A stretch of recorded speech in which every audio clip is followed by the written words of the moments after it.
One of the worries or questions or concerns that I get from a lot of people before they jump into real estate is evictions and how does it work, how long does it take, how expensive is it. An example of how long it took me to regain possession of this 2-bedroom unit in Brooklyn.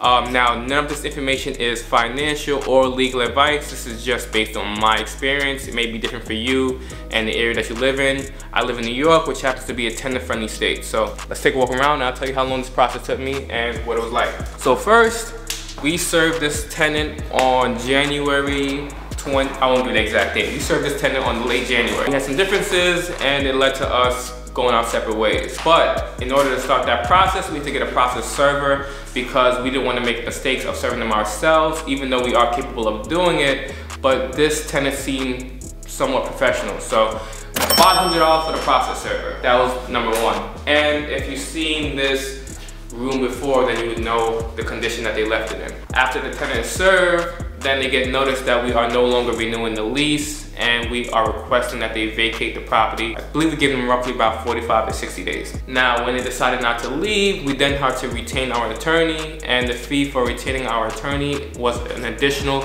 $1,500. So far we're already at $2,000 and the process hasn't even begun yet. Also, I want to add, you want to make sure that you get a legit process server, or if you're going to do it yourself, you want to make sure that you do it correctly, because if you make the mistake of serving your tenant incorrectly, it can cost you not only money but a lot of time.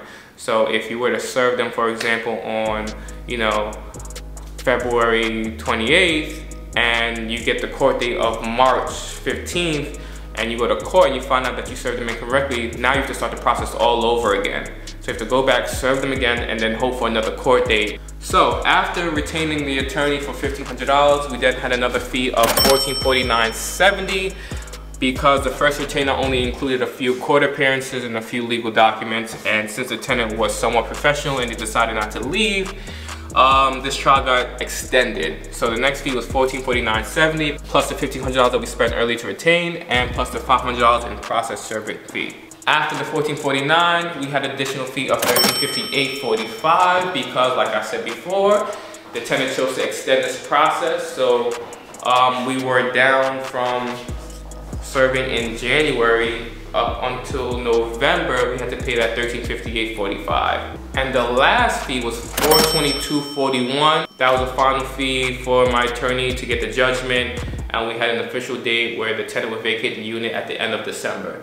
So the whole process took from January to December, and I'll put the total amount here of how much it cost me: the $500, the $1,500, the $1,449, the $1,358, the $400, and add the total up. And that was just my experience on regaining possession of this 2-bedroom unit. I have cases where the tenant will vacate in less than 30 days, or cases where they'll stretch the process out. It's all up to them. And that's just a little bit of an insight of what it takes to do an eviction in New York. Peace.